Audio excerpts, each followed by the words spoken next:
everyone. A very warm welcome to our conversation on Beyond Talk Therapy. My name is Ming. I'm a therapist with Clarity Singapore.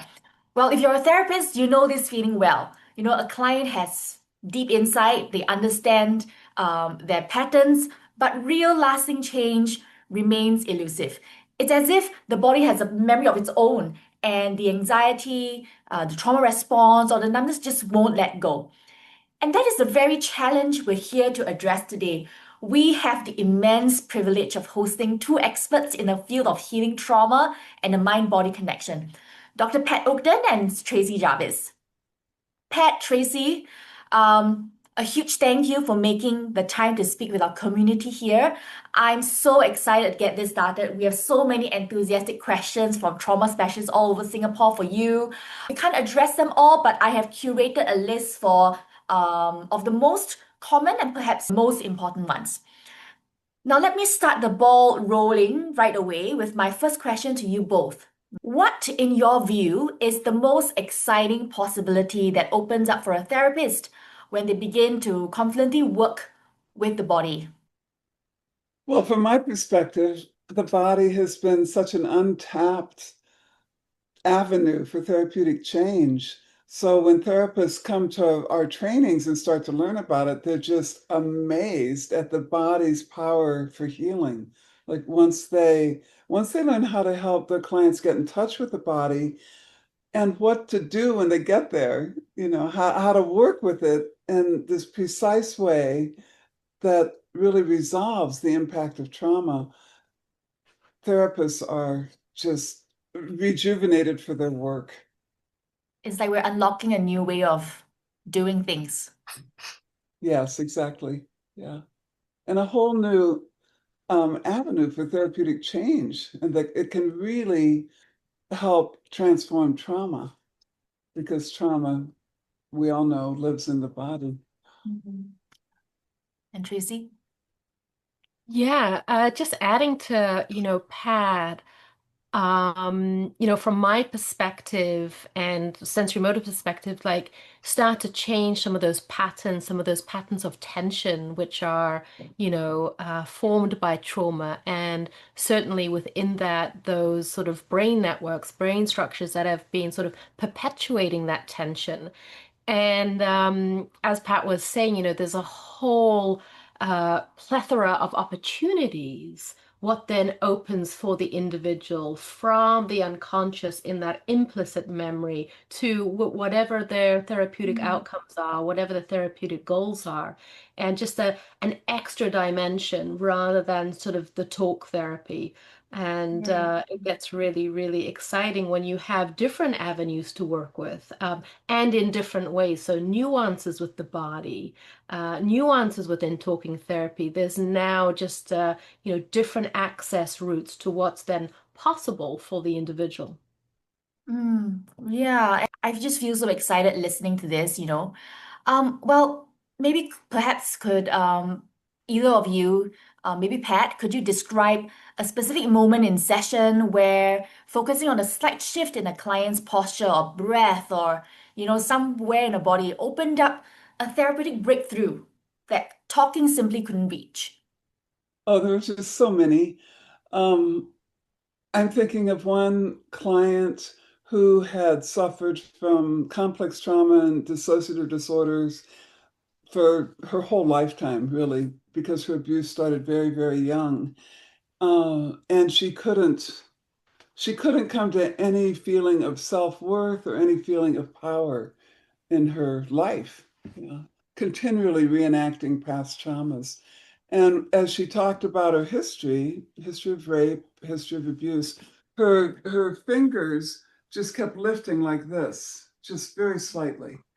And I asked her about it, and I said, well, is because usually that's considered a preparatory movement, that maybe there's a bigger movement that the body wants to do that had wanted to happen at the time of the trauma but couldn't be executed.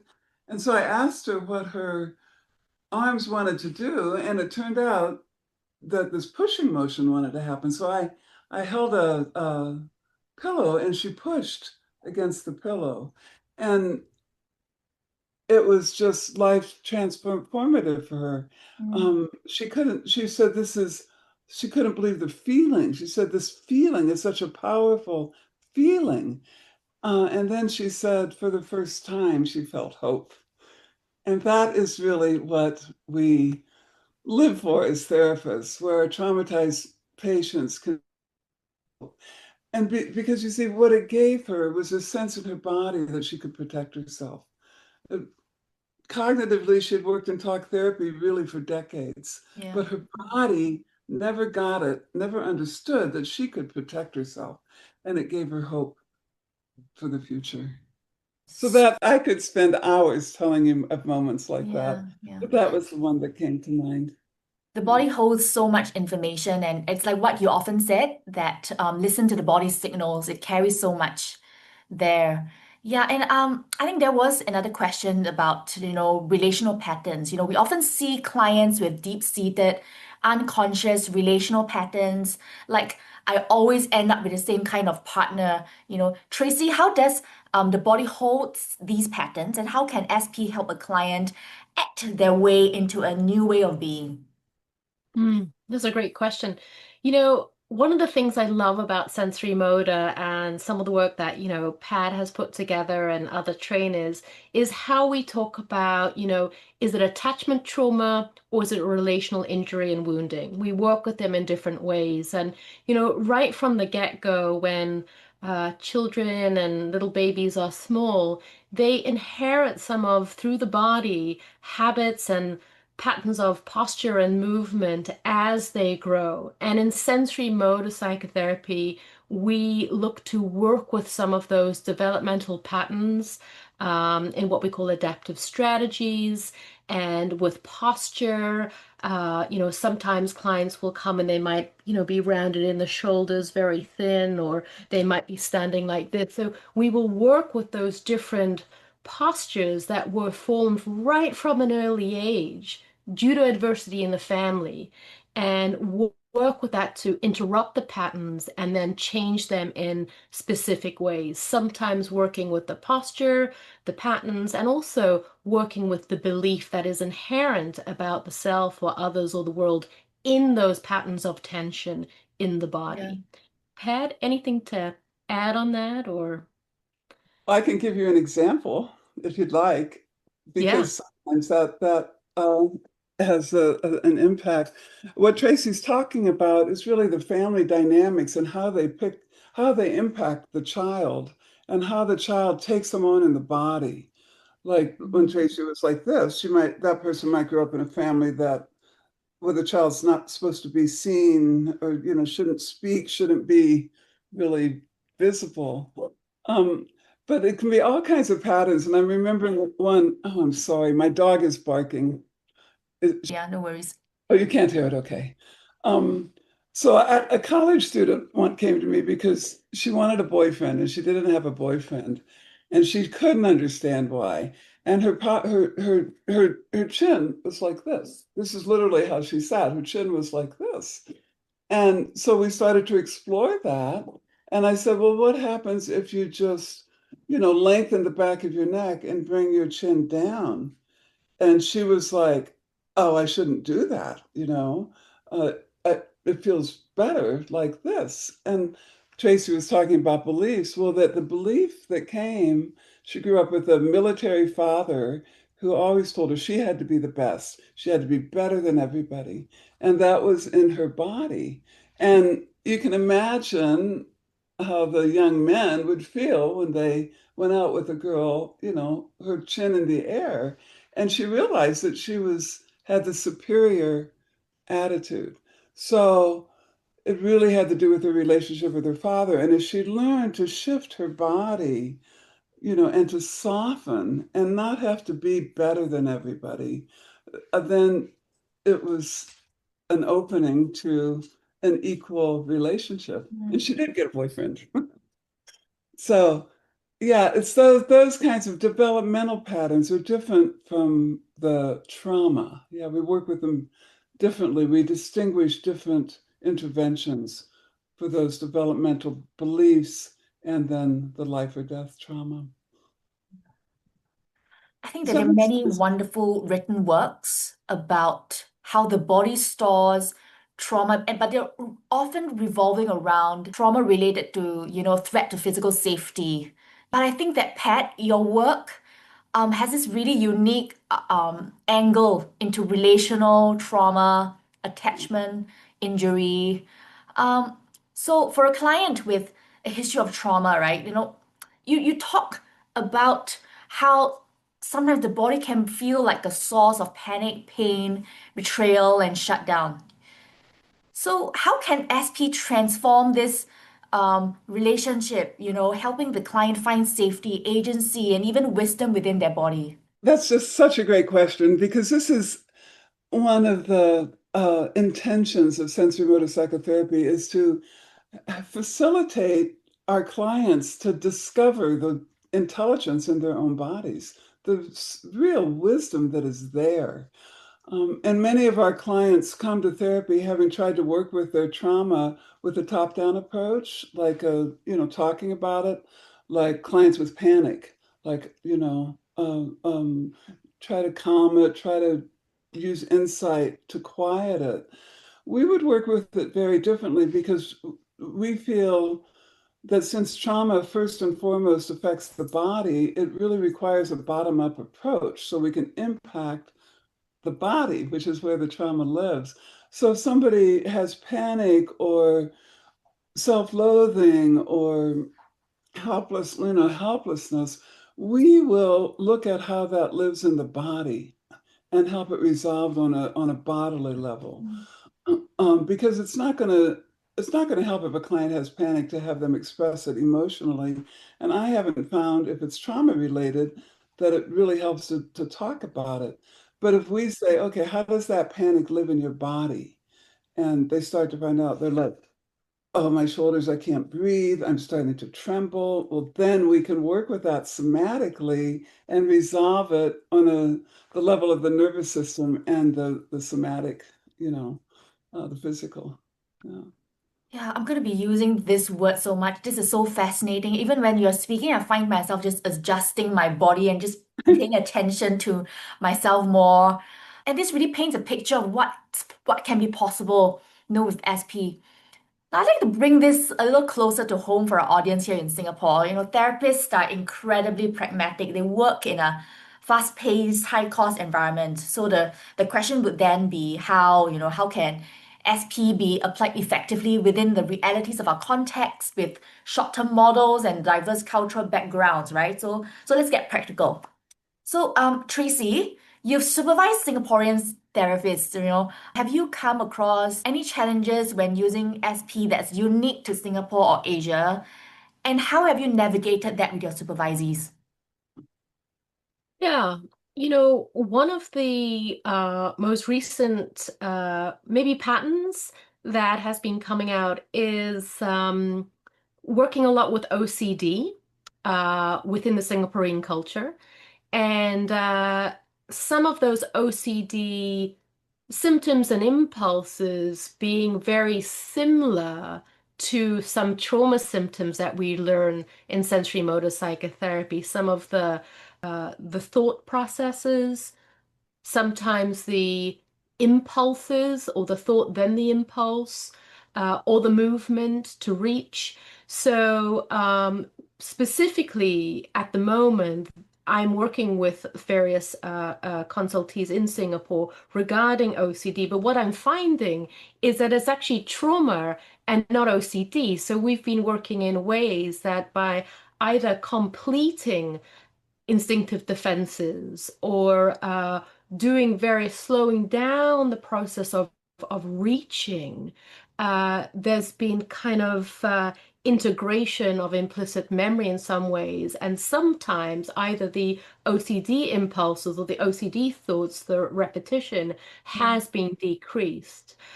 So that is kind of one way, within the Singaporean culture that I've been working.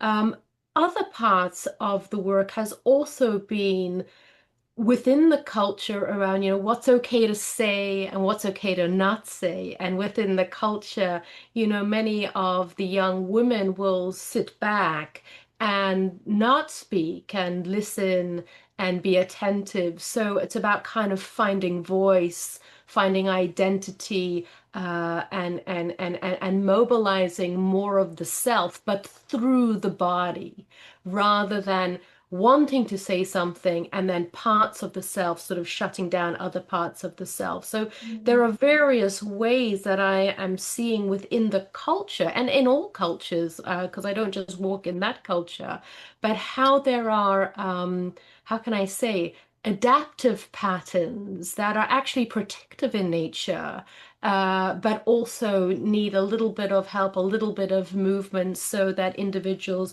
can fully express themselves or fully transform and integrate some of the adaptive patterns that have kept them safe, but are no longer safe in the context to, how they are either in family or in the work environment. So there are various ways, I think, to the Singaporean culture, and I'm sure there's more, that is really interesting because in sensory Mm, motor psychotherapy, it's such a flexible modality. It's so open and adaptive that it's easy then to integrate because we're always working with the person collaboratively or experimenting in a way, exploring in a way about what might feel right for the person rather than thinking, okay, this is the modality, this is how we work, and this is the only way.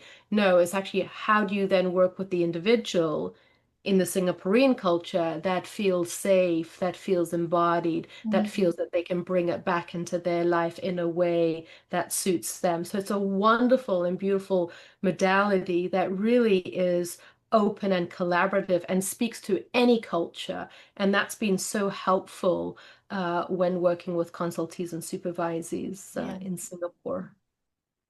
This is incredibly helpful. And as you're saying, I'm just screwing my head, even though I look so calm right now. Yes, oh my God, yes, this happened because I've actually assisted in another somatic modality with Taiwanese and mainland Chinese. And there came a point where we realized that, oh, there's just gap there because of the way that each culture approaches, certain linguistics and how we approach the body, how we approach emotions and how we actually segregate them in our culture, and especially the part about OCD and trauma. Well, Clarity Singapore is also one of our specialties in OCD, and we've done consultations as well. And something that is taught to us and we teach others as well is that when someone has a comorbidity of trauma and OCD, usually we work on the trauma first. But then sometimes there will be difficulties such as repetition compulsions and sometimes doing the usual resourcing, simply just doesn't work. And I'll be so excited to get this insight from you at one of your trainings. Yeah. Pat, do you have something to add about this? What I'd like to say about it in terms of OCD and trauma, um, it makes me think of what Pierre Genet said. He said traumatized patients will create substitute actions for actions that have not been effective. So the way that we think about that in trauma is that the instinctive, subcortical instinctive actions have not been successful in preventing the trauma. Mm, Like the instincts that we're all born with, it's not cognitive, it's subcortical instincts like fighting back or getting away or crying for help to prevent the trauma from happening. Those have not been successful. yeah. So then, as Janae would say, those actions then are wisely, from a survival perspective, abandoned. If you pushing away and defending yourself doesn't help against the trauma over time, you're going to stop doing it. Mm, And so then the OCD can be conceptualized as a substitute action that can be resolved once the original actions are completed through the body. But it can't be completed just like were you saying, resourcing. Like we can have somebody just push against the wall, but that I don't isn't so effective because we have to access that state specific memory of the trauma to re-stimulate the neural Yeah. networks and the state that the body was in at the time of the trauma, and then elicit Mm. that whatever the body wanted to do from that state-specific memory. And I agree with Tracy totally that that has a big effect on OCD. I'm just looking back to, some of my clients. All of these make so much sense right now. Yeah, and thank you for these insights. Well, so let's move on to there's so many questions. Now, as clinicians, we're not just practitioners, but also scientists and business owners. So we need to understand the why behind the method, right? So let's talk about the foundation. Pat, you've worked with many researchers, and there is emerging evidence about SP. That this is a good opportunity for those who want to go beyond the theory to ask you, what does research tell us about the efficacy of incorporating the body in psychotherapy in SP? And how does it specifically change the brain and the nervous system in a way that talk therapy alone may not? Well, Tracy can speak to this quite well too, because she has a degree in neuroscience. I'm definitely not a Yeah. neuroscientist. Are you talking about research specifically for SP or research just in general about the body? Well, whatever that you think might be that our audience Okay. might find insightful about, yeah. Okay. Well, I'll speak a little bit and then I want to let Tracy talk about the brain. Okay. There's a lot of research out there in different fields about how important the body is in terms of well-being. For example, there's research that says that if kids are slumped over, they're not going to do as well on a test.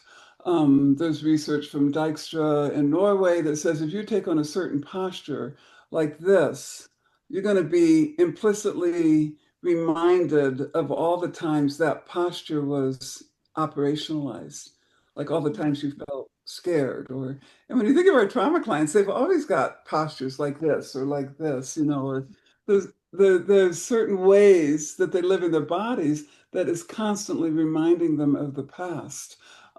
So there's generalized research like that that's not specific to psychotherapy, but really speaks to the importance of the body, especially in the embodied cognition Mhm. field. There's a lot of research like that coming out. In terms of sensorimotor psychotherapy, we have 3 pilot studies now that have shown the efficacy of sensorimotor psychotherapy with complex trauma, DID, in terms of stabilization and helping a client find those somatic resources that are really effective for them. Mhm. And right now we have a study happening in the Netherlands over 5 different venues in sensorimotor psychotherapy. So I'm really excited about that. I Yeah, just really met with, huge study coming up. Yeah. yeah, huge study. I just met with those Mhm. researchers. It's quite Yeah. exciting. Yeah. Very promising. But Yeah. sensorimotor psychotherapy is hard to research because we can't turn it into a formula. Everybody's body is so completely different and so unique. So it's not like a one size fits all because we're following the wisdom of that person's body, of that client's Mhm. body. We're not imposing from the outside. Mhm. We're evoking that wisdom from within. So it's a little Yeah. difficult to It's research. hard to study it like an RCT, like other Yes. therapies. Yeah, it's probably Yeah. more possible to do it. Yeah. Pat, your foresight, even back in the 80s or the 70s and the 80s when you were putting together the model, like we can look at the research into the prefrontal cortex that you see in all the cognitive therapies. And right from the get-go, sensory motor psychotherapy has been working to bring the prefrontal cortex online. So the research that you see in mindfulness is pretty much a section that we work with within the modality, bringing on that prefrontal cortex to downregulate that midbrain. If we look to completing active immobilized defenses, we can look to the research in the midbrain, for example, on the PAG, the periaqueductal gray. So right from the get-go, Pat was and Pierre Genet, they were saying, well, if we complete these actions that, got immobilized, something then happens. So your insight, Pat, way back then, we're only seeing the research now into that midbrain. Numerous RCTs saying, yes, if you do this, it has an impact to complete those defenses that were never complete within that defense cascade. So, whilst sensory motor, as Pat was saying, as a phase-oriented treatment model, it's very, very hard to put an RCT on any phase-oriented treatment model. If you've got a unimodal treatment model, yes. But if you break down the different elements, you can see there are huge numbers of RCTs for the different sort of whatever intervention that we're doing to help Mhm. someone heal, the research is absolutely there. So just adding to that, Pat, your foresight back then was extraordinary because right now we can have a look at the fMRIs, we can see the RTCTs, and we can see, yes, that's what happens in the midbrain, and this is what you need to do to kind of mobilize those immobilized defense Yeah. responses within trauma. So I just wanted to add that because it's extremely exciting. And Yeah, it that was gives me a my lot of hope. clients' bodies that taught me that. It was really learning from my clients. I mean, I'm a body therapist, from way Mhm. back. Started out in my 20s teaching yoga and dance in a psychiatric hospital. So it was really the bodies of my clients that taught me what Tracy's talking about. So it's cool that now we have the research. I think we have a list of peripheral research papers that's listed on the SPI website. And the audience can head down to the SPI website to take a look on the resource page. Mhm. Our audience in Singapore have also received, at least on our mailing list, they have received the research summary of the 3 pilot studies that Ted mentioned. Yeah. Well, and well, so there's another question that comes up a lot, for therapists who are already trained in modalities such as, CBT, DBT, SE, EMDR, how does SP integrate with or enhance these existing skills rather than replace them? Tracy, I think you are trained in everything, especially during your days heading PESI, you have hosted Bessel van der Kolk, Janina Fisher, Stephen Porges, Dan Siegel, Babette Rothschild, Peter Levine, and so many more. I feel like you're the best person to weigh in on this. Yeah. So you're right. I am trained in many modalities, and I've had the privilege to work with a number of the pioneers that you mentioned. And I'm slightly biased as one of the training team, but I do actually use sensory motor psychotherapy as my base modality. I'm not actually originally trained in sensory motor, but I feel that if I'm wanting to do a piece of EMDR work, which I do, or I want to maybe bring in some hypnosis, which I do, or I want to bring in another modality, it's beautifully complementary. For example, if I'm working with developmental trauma, and I've got the adult self and I've got various parts of the self, I might bring in a piece of IFS, internal family systems therapy, as we're working down the funnel because it's so easy to integrate into the model that we have within sensory motor psychotherapy. So, for example, with EMDR, if I'm doing a piece of EMDR work and we have work some time to desensitize some memory, depending on where the client's nervous system is, I might then do an integration piece that lasts for 40 minutes because as a sensory motor psychotherapy intervention within the sensory motor psychotherapy methodology, because I want my client to be more regulated when they come back in the next session. So it's very, very easy to integrate wherever you are in the methodology. With whether it's a bottom-up therapy, whether it's a top-down talking therapy, you can find ways or take bits of it or use it as your base. So for me, I can start practicing that way, then integrate sensory motor psychotherapy. I can do a pure IFS session and then integrate sensory motor, or I can use sensory motor and integrate IFS. So again, it is a beautiful model if you're working with trauma, if you're working with developmental or relational injury, to take bits. And usually the client will tell you, they'll say, oh no, that worked really well and that did it. So again, in sensory motor psychotherapy, we're working with the client. We are collaborating. There's this relational alchemy. And they're going to say to you, hey, this worked and that doesn't. And that's where we go, because it really is all about the client and learning from the client. And through that process, those principles, the model actually is so adaptive to integration from other modalities. In contrast, not that I want to say anything bad about other modalities, but it's not taught in that way within other modalities. So you're less likely to integrate, where, one of our principles in sensory motor is about that collaboration and offering menus, exploring. So it naturally lends itself to being able to bring in a bit of CBT or bring in a bit of EMDR, IFS, and then continue with sensory motor psychotherapy. Mm-hmm. Yeah, really, really helpful when working, rather than fitting clients into a box, right? We just allow the natural unfolding of the wisdom of the body through sensory motor. Yeah.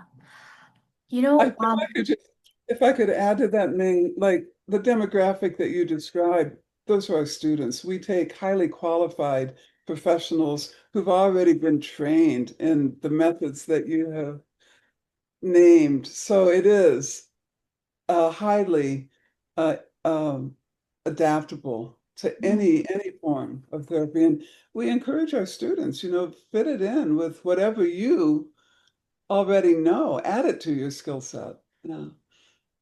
Yeah, I believe so. In Singapore, there's this word called tapalang. Tapalang, it means like it's like a mix of everything, but I Yeah. think it has this connotation where it's a senseless mix of everything. And it's not the case with SP, because SP being a phasic model, a treatment model, everything is integrated, and I can hear there's so much sense making. Yeah, so I believe that when the audience come to the SP training, um, they're gonna learn, right? They're gonna understand how to use an eclectic approach, because even for me, I'm big on EMDR. I've trained in so many other protocols of EMDR. I don't think even my class consultant would say that EMDR is good enough for as a standalone. Yeah, you definitely have to integrate with many other things. And a big one I hear often is the somatic, the sensorimotor modalities that would help, that can help. Yes. Yeah. Everybody has a body. So Mm. everybody has that intelligence because they all have a body. So that can be really tapped no matter what your primary modality is. Mm.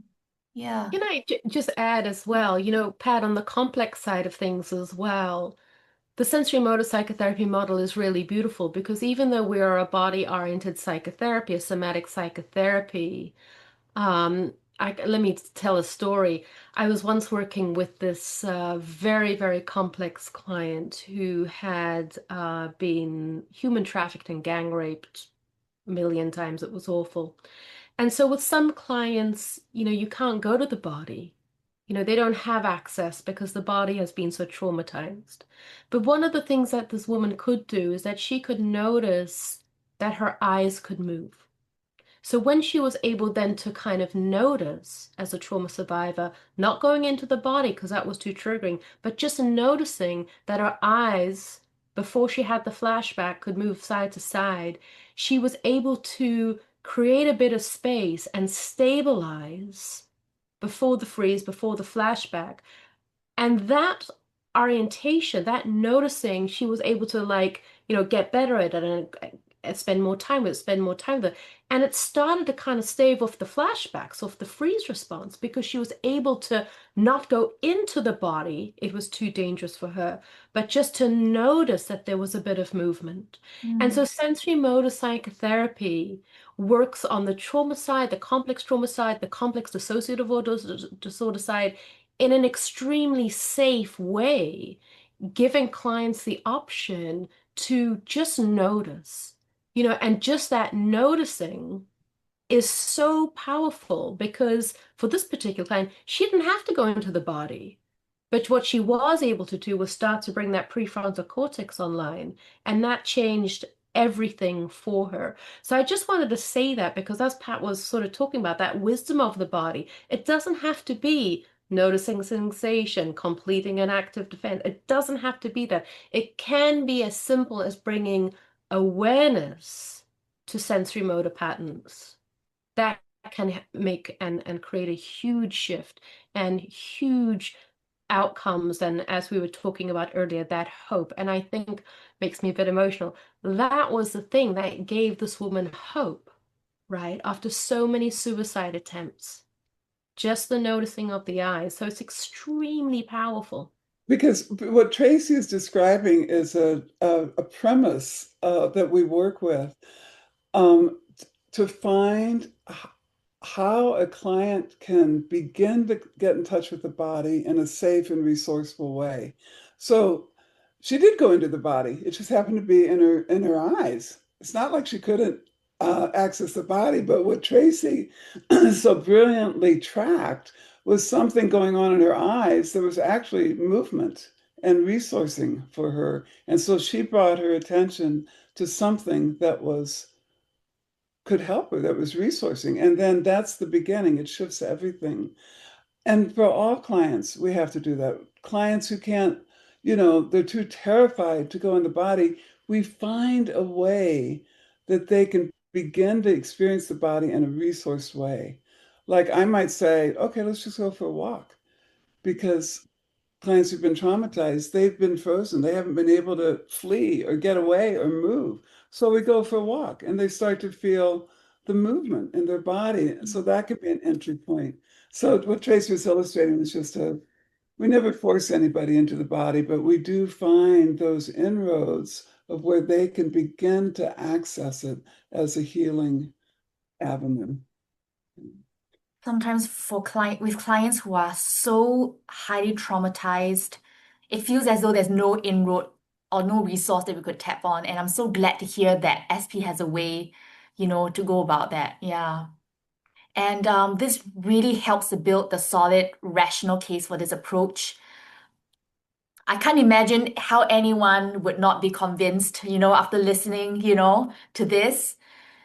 Um, Now making the leap from understanding the what and why and to actually learning how is a significant step, A number of Singaporean therapists actually feel a little apprehensive about the length of this 78-hour level one training.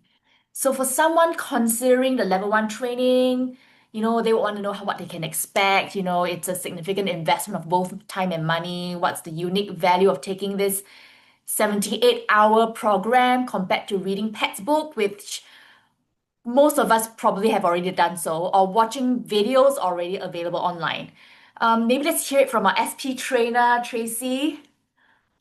Yes. So I think of myself as a dinosaur in some ways, a young dinosaur. And the reason why I think that is because, it takes time to learn a craft, to learn an art, and especially when you're working with trauma. And so 78 hours might sound like a long time, but what it means is that clinicians are able to take time to learn the art and the craft of how to work with the body for different client populations. And as you just heard, Pat and I talk about, you don't know who you're going to get in front of you. So you have to learn how to work within the principles that we have. which is an art. It's an embodied process.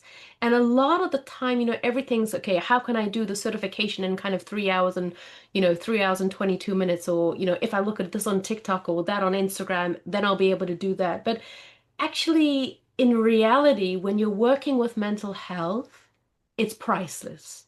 When you're working with someone and you don't know if it's a new client who's coming in the door and you have the right skills and they leave your office 6 months later because you've done a proper training, you've spent time with colleagues practicing, the trainer's reviewing exactly what you're doing, how you're doing it, it's absolutely worth it because you're changing lives. You're not just putting a plaster on. And I don't mean to compare modalities, but there is a lot of that going around. Do this and have a, get your certification in 20 hours.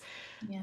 Mental health's not like that. It's extremely complex. And sensory motor psychotherapy, in my view and in my personal view, and why I love it so much, is it is a depth psychotherapy, meaning that you can take time to learn all the intervention strategies, maps, and then you can also integrate it with other modalities, EMDR, CBT, ACT, IFS, whatever.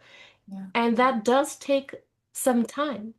And in my bias view, it's absolutely worth it because I want to be a clinician that sits down in front of whoever.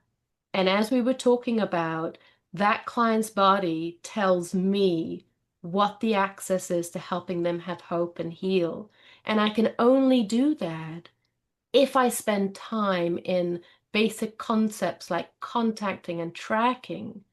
If I become really excellent at the foundations, I can really help people and make a difference. So I know it's 78 hours. It sounds long, but actually, all the cohorts that I've been and my colleagues, and when I was training, I've created some of the best friendships, an amazing community, and it was absolutely well worth it. And I still take Sensorimotor CPD with my peer trainers because you know what? It just helps my practice and it helps me as a therapist without my training hat on. And that's what I'm really in the business about. I'm in the business to help people, and that I'm happy to invest in that because it makes me a better clinician. Sounds like a lot of experiential work we'll be expecting from the training. Absolutely. That's Yeah. that's the key. I think that's what really makes this training worthwhile is that it's very structured. We have a very structured set of skills.